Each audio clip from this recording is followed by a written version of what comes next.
अस्सलाम वालेकुम viewers, this is Yasir Arfat और मेरे यूट्यूब का चैनल का नाम भी यासिर अरफात है। तो हम स्टार्ट करने जा रहे हैं प्रोग्रामिंग फंडामेंटल्स। पीएफ पढ़ेंगे हम यूजिंग C++। तो ये कोर्स इंशाल्लाह हम बड़ा डीप लेके चलेंगे इसको, और ये ऐसा कोर्स है और जब हम स्टार्ट करेंगे ना इंशाल्लाह अज़ीज़, जिसको C++ के बारे में कुछ भी नहीं ना पता, इंशाल्लाह at the end of a course वो खुद कुछ ना कुछ करने के काबिल हो जाएगा इस कोर्स के बाद इंशाल्लाह। तो बड़ा डीप लेके चलेंगे इंशाल्लाह इसे। आज का जो पहला लेक्चर है ना हमारा, वो है इंट्रोडक्टरी लेक्चर है, ठीक है। लेकिन इसमें भी हम बहुत कुछ जो है ना कवर करने की कोशिश करेंगे इंशाल्लाह। देखते हैं कहाँ तक कवर करते हैं। तो सब्सक्राइब करने के बारे में मैं आपको नहीं कहता, क्योंकि मेरा काम है सिखाना आपको। अगर आपको मज़ा आएगा तो आप खुद ब खुद ही सब्सक्राइब करेंगे। तो बगैर किसी डिले की हम चलते हैं इंशाल्लाह अपने लेक्चर की तरफ। Introduction to C++। अच्छा जी, C++ के बारे में सबसे पहले हम जो टॉपिक्स कवर करें, कोशिश करेंगे कि जो है ना ज़्यादा से ज़्यादा टॉपिक्स कवर करें, लेकिन समझ आनी ज़रूरी है। अब पहला जो है ना वो parts of a C++ program है, वो हम इसमें देखेंगे कि कोई भी एक C++ प्रोग्राम लेंगे और उसमें देखेंगे कि C++ प्रोग्राम के वो पार्ट्स में बाय पार्ट्स में आपको ना वो एक्सप्लेन करके दिखाऊंगा इंशाल्लाह। काउट ऑब्जेक्ट है और हैश इंक्लूड डायरेक्टिव है, variables, literals and assignment statements हैं, आइडेंटिफायर्स हैं, integer data types, character data type है, उसके बाद C++ स्ट्रिंग क्लास है, फ्लोटिंग पॉइंट डाटा टाइप्स है और बूल डाटा टाइप है। तो इंशाल्लाह कोशिश करेंगे हम जहाँ तक कवर कर सकें। ये हमारे पास एक प्रोग्राम है और सिंपल C++ प्रोग्राम। दूसरी लाइन पे लिखा हुआ है हैश इंक्लूड आईओ स्ट्रीम है फिर यूजिंग। अब अभी आपको नहीं पता चल रहा होगा कि ये क्या चीज़ है क्या नहीं है, लेकिन इंशाल्लाह मैं आपको डीप लेके चलूँगा और स्टेप बाय स्टेप सब कुछ बताऊँगा। उसके बाद हम इंशाल्लाह कंपाइलर पे भी इसको वेरीफाई करेंगे। ये पार्ट्स हैं C++ प्रोग्राम के, आगे देखते हैं। ये पहली लाइन जो थी ना प्रोग्राम की, सिंपल C++ प्रोग्राम, और ये जो डबल लाइन लगी होती है ना, इसका मतलब होता है कि ये जो है ना marks at the beginning of a comment. और ये आपने कुछ भी कमेंट करना होता है ना, तो ये इसकी बिगनिंग पे ये दो लाइन आपने लगानी होती है। अब कमेंट कैसे करना होता है? अच्छा, कुछ भी चीज़ आपने ना लिखी है और आप चाहते हैं कि ये कंपाइलर सिर्फ ना इसको देखिए, इसके बारे में कोई भी है ना कंप्लेन ना हमसे करे, तो ये फिर हमने ज़रूरी होती है ये कमेंट करना, ठीक है। तो अब हम देखते हैं इसको, the double slash to the end of the line. ये जो एंड ऑफ द लाइन है, एक और भी होता है जो पूरी बहुत सारी लाइनों को कमेंट करने के लिए होता है। जैसे जैसे हम आगे चलेंगे इस कोर्स में इंशाल्लाह वो मैं आपको सब बताऊंगा। तो ये कोई भी लाइन है ना, उसके आगे अपनी ये दो लाइन लगा दी हैं, तो ये कंपाइलर जो है ना वो इसको इग्नोर कर देगा। That means you can type anything you want on the line and the compiler will never complain. अब कुछ भी यहाँ पे लिख सकते हैं और कंपाइलर कुछ भी कंप्लेन नहीं करेगा।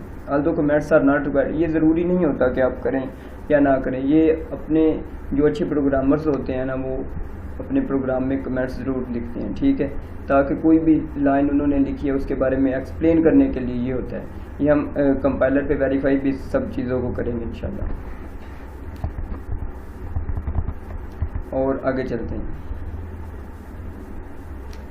दूसरी जो लाइन है, pre processor directive header file hash include IO stream, इसके बारे में आप सोच रहे होंगे कि ये क्या चीज़ है।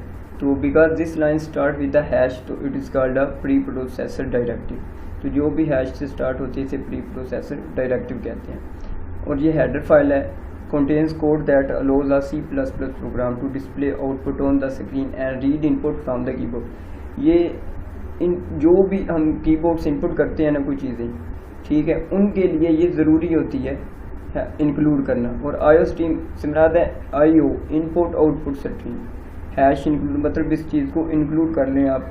और ये देखें, ये सी आउट जो है ना displays the screen output, the header file must be included.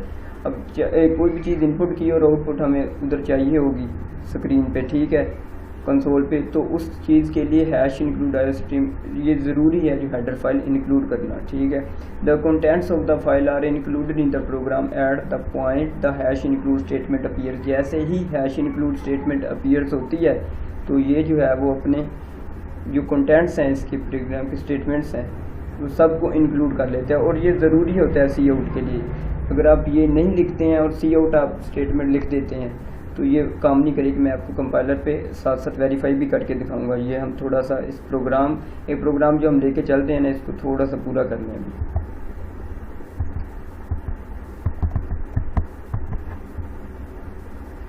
आगे देखें, आगे है नेम स्पेस स्टैंडर्ड लाइन 3 में जो है।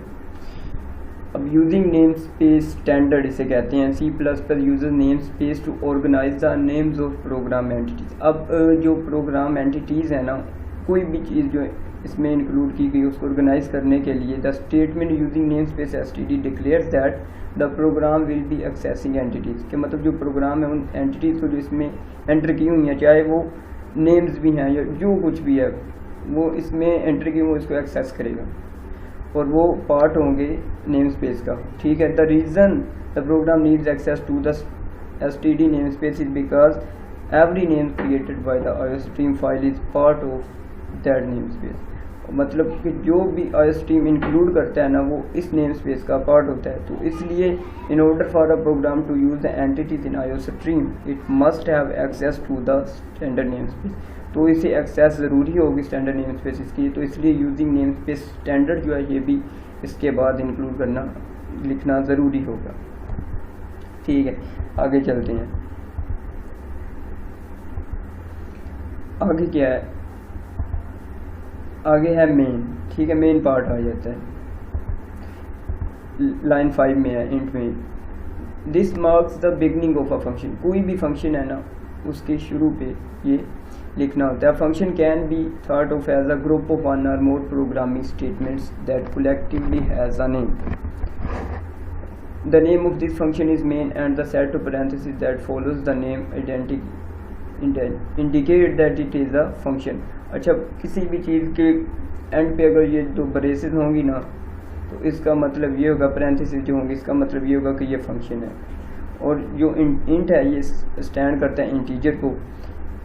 Indicate that the function sends an integer value back to the operating system when it is finish executing. तो जब ये एग्जीक्यूशन अपनी फिनिश कर लेता है ना, तो ये इंटीजर वैल्यू जो है ना बैक ऑपरेटिंग सिस्टम को सेंड करता है। इंटीजर का मतलब ये है, और ये किसी भी प्रोग्राम के शुरू पे लिखना ज़रूरी होता है। Although most C++ programs have more than one function, उनमें एक से ज़्यादा फंक्शन होते हैं। Every C++ program must have a function called main, और हर प्रोग्राम का मेन फंक्शन ज़रूरी होगा। इट इज़ क्योंकि ये स्टार्टिंग पॉइंट है प्रोग्राम का। If you are ever reading someone else C++, आप अभी किसी का प्रोग्राम देख रहे हैं, आप ये जानना चाहते हैं कि प्रोग्राम शुरू कहाँ से हो रहा है, तो आप उसके मेन में चले जाएं। जैसे ही आप मेन फंक्शन देखेंगे तो इसका मतलब ये है कि यहाँ से प्रोग्राम शुरू हो रहा है। ठीक है, और एक और बात, ये C++ केस सेंसिटिव है।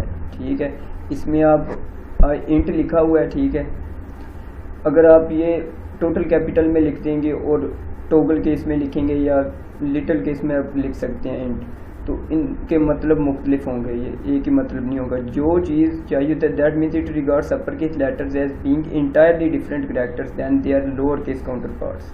इन C++ the name of the function main must be written in all lower case letters. जो मेन है वो तमाम लोअर केस लेटर में लिखा जाता है। अगर आप मेन का M बड़ा लिख देंगे या पूरा मेन बड़ा लिख देंगे कैपिटल लेटर में, तो वो एरर देगा। ठीक है, मतलब ये केस सेंसिटिव है, और ये जो है ट्रू है फॉर ऑल C++ कीवर्ड्स के लिए, जहाँ आपको छोटा लिखना है, और ये लिटिल वर्ड में आपको लिखना होता है। ठीक है, कैपिटल्स में नहीं लिखना होता। आगे ब्रेसेस, और लाइन 6 जो हमारा प्रोग्राम था ऊपर उसमें ब्रेसेस है। ये सोलिटरी कैरेक्टर है, एक सिंगल लेफ्ट ब्रेस से कहते हैं और ओपनिंग ब्रेस भी से कहते हैं। और एसोसिएटेड होती है ये जो ना फंक्शन, यहाँ ये मेन फंक्शन के साथ एसोसिएटेड है। और बाकी जो भी कोई आप फंक्शन लिखेंगे ना, उसके शुरू में जैसे ही आप फंक्शन शुरू करेंगे, ओपनिंग ब्रेस और क्लोज ब्रेस साथ लगाना ज़रूरी होगा। Every opening brace should have a closing brace होनी चाहिए हर एक की। ठीक है, उसके बाद आता है स्ट्रिंग लिटरल्स। अच्छा, कोई भी चीज़, अच्छा ये सी आउट आ गया लाइन नंबर 7 में, प्रोग्रामिंग इज ग्रेट फन। और ये सी आउट के आगे जो ऑपरेटर लिखे हुए हैं, तो सब के बारे में हम देखेंगे। इसके सबसे पहले हम सिंपल इसको स्टार्ट कर रहे हैं, क्योंकि कुछ जिनको कुछ नहीं पता C++ के बारे में, एटलीस्ट इस कोर्स से वो भी फ़ायदा लेंगे इंशाल्लाह। तो you will read more about cout and the operator later in this chapter. This message programming grade 1 is printed without the quotation mark। और ये जो चीज़ लिखी हुई है cout के आगे डबल कोटेशन मार्क्स के अंदर, ये स्क्रीन पे शो हो जाती है। और इस चीज़ को कहते हैं स्ट्रिंग लिटरल या स्ट्रिंग कांस्टेंट इसे कहते हैं। कोई भी चीज़ जो डबल कोटेशन मार्क्स के अंदर होगी उसे कहते हैं स्ट्रिंग लिटरल या स्ट्रिंग कांस्टेंट कहते हैं, और ये स्क्रीन पे शो होती है। आगे चलते हैं। आगे है सेमीकोलन। तो कोई भी आपको कोई भी लाइन मुकम्मल होती है ना जैसे ही, तो उसके एंड पे सेमीकोलन लिखना ज़रूरी होता है, वरना कंपाइलर एरर देगा आपको। अब ये देखिए कमेंट्स हैं, कमेंट्स को तो जो कंपाइलर है वैसे इग्नोर कर जाता है, तो इसके एंड पे ज़रूरी नहीं है लिखना, ज़रूरी बल्कि लिखें ही ना, कोई फ़ायदा नहीं है इसके लिखने में।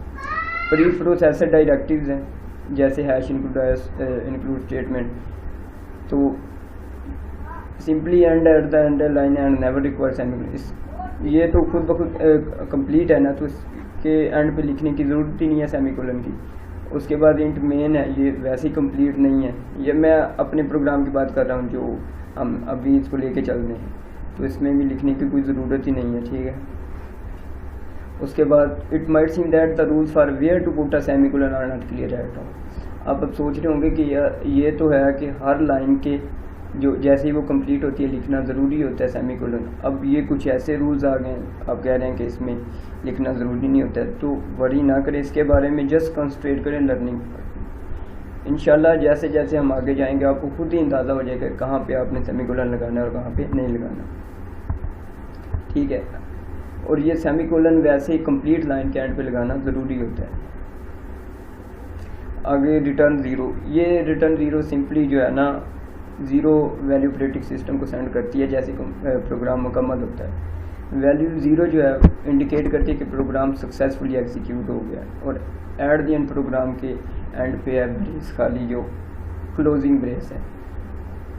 और ये मेन फंक्शन के एंड पे हमारा फंक्शन ही है कि इसलिए ये प्रोग्राम पूरे की भी ये क्लोजिंग ब्रेस ही हम इसे कह सकते हैं, ठीक है। तो हमने किया है वो तो था एक थ्योरेटिकल कॉन्सेप्ट। अब हम वेरीफाई करते हैं साथ जो जो चीज़ें हमने समझी हैं ना थ्योरेटिकली, अब हम उन्हें प्रैक्टिकली वेरीफाई करते हैं कंपाइलर पे। अब सबसे पहले जो है ना हैश इंक्लूड आयो string using name space STD, using name space standard, ये लिखना ज़रूरी होगा, क्योंकि ये मैं आपको आगे जाके बताता हूँ कि क्यों ज़रूरी है इसको लिखना। उसके आगे मेन फंक्शन जो है क्लोजिंग ब्रेस के साथ आएंगी। यहाँ हम कुछ भी चीज़ जो है ना, कोई भी स्ट्रिंग कांस्टेंट स्क्रीन पे शो करवाना चाहते हैं, फॉर एग्जांपल वही लिख लेते हैं, programming is a great fun, ठीक है। अब ये सेमीकोलन लगाना ज़रूरी होगा इस पर। अब ये देखें, अब जब हम इसको रन करके देखते हैं तो स्क्रीन पे हमारा ये शो होगा, ये देखें the programming is a great fun, ये हो गया। अब कोई चीज़ कमेंट करनी है, फॉर एग्जांपल यहाँ कर देते हैं, ये देखें ये डबल लाइंस लगाई और मैं लिखना चाहता हूँ it is a statement which shows on screen। अब कंपाइलर इसको रीड नहीं करेगा, ठीक है, और ना ही कोई एरर देगा। ये सिर्फ इम्पोर्टेंट होती है इसलिए कि आप अपने प्रोग्राम की वजाहत कर रहे हैं, एक्सप्लेनेशन कर रहे हैं उसकी। अब इसको हम कमेंट करके देखते हैं, इस चीज़ को कमेंट करके देखेंगे तो एरर आएगा। ये देखें cout पे एरर आ रहा है, क्योंकि cout है जो ऐसी चीज़ है जो आउटपुट दिखानी है या कीबोर्ड की मदद से एंटर करनी है, मैंने आपको बताया था। तो इसलिए जब तक ये इंक्लूड नहीं करेंगे तो ये एरर देगा cout के इंक्लूड करने के लिए, क्योंकि आउटपुट इनपुट फाइल की हेडर फाइल है, इंक्लूड करना ज़रूरी होगी, तो ये अब एरर नहीं देगा। यूजिंग नेम स्पेस स्टैंडर्ड है, ये भी लिखना ज़रूरी है। इसके बाद मेन फंक्शन है, और ये ब्रेस थी, ओपनिंग ब्रेस ये वाली, और ये क्लोजिंग ब्रेस है, ठीक है। तो ये देखें, अब एक सिंपल सा C++ प्रोग्राम है आपका। अच्छा, अब देखें, और एक और बात हमने नहीं लिखी जो है वो रिटर्न। अच्छा, ये नहीं लिख के देखते, तब देखें क्या करते हैं। कंपाइलर क्या जवाब आ रहा है, ठीक है, लेकिन ये लिखना ज़रूरी है,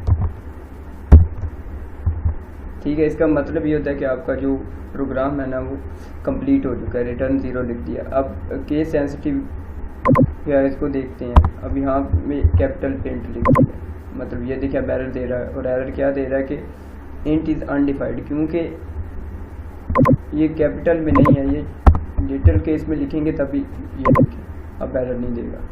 कोई भी चीज़ हम इसको देखते हैं, केस सेंसिटिव है ये लैंग्वेज, और अमूमन ये लिटिल केस में लिखी जाती है। जैसे ही हम बड़े केसेस में लिखेंगे कुछ चीज़ें जो वहाँ पे नहीं होती वो फिर अनडिफाइंड हमें शो करेगा, एरर देगा।